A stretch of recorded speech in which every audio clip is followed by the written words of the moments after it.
Selamat datang di video Edukasi Kesehatan. Kali ini kita akan membahas tentang kondisi gawat darurat pada penderita diabetes, yaitu DKA, Diabetic Ketoacidosis. Edukasi ini dibuat oleh kelompok 2 dari Universitas Pendidikan Indonesia. Yuk kita mulai!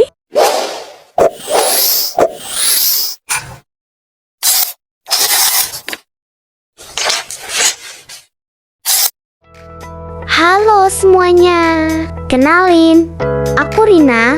Aku punya diabetes tipe 1 sejak aku kelas 2 SMP. Aku sudah terbiasa pakai insulin setiap hari, tapi suatu hari gula darahku naik banget.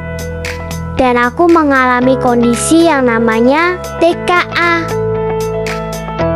DKA adalah kondisi berbahaya ketika tubuh kekurangan insulin. Tanpa insulin, gula darah menumpuk, tetapi tidak bisa masuk ke dalam sel. Tubuh akhirnya memecah lemak sebagai sumber energi. Proses ini menghasilkan keton, yaitu zat asam. Jika terlalu banyak, darah menjadi asam dan tubuh mengalami ketoasidosis. Waktu itu aku nggak sadar kalau tubuhku mulai menghasilkan banyak keton. Nah teman-teman, ada beberapa faktor penyebab umum DKA. Yang pertama, lupa atau tidak cukup insulin. Yang kedua, infeksi seperti flu, demam, atau infeksi saluran kemih. Yang ketiga, transfisik atau emosional. Misalnya kelelahan berat. Yang keempat, kadar gula darah sangat tinggi dalam waktu lama. Yang kelima, penggunaan insulin yang rusak atau kadaluarsa. Dan yang terakhir, alat pompa insulin yang tersumbat.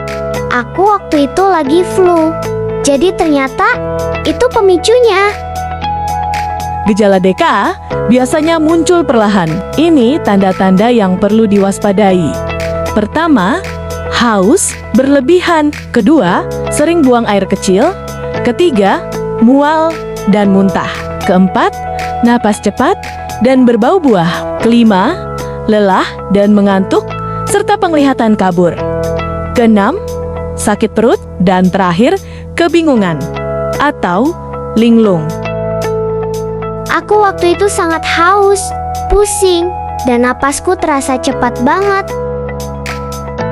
DKA bukan masalah kecil. Jika tidak ditangani, DKA dapat menyebabkan dehidrasi berat, gangguan elektrolit, kerusakan organ, koma, bahkan mengancam nyawa. Karena itu, tubuh harus segera mendapatkan penanganan. Kalau muncul tanda-tanda DKA, ini yang harus dilakukan. Pertama, periksa gula darah dan keton bila memungkinkan. Kedua, minum air untuk mencegah dehidrasi. Dan ketiga, jangan menunda, segera pergi ke fasilitas kesehatan.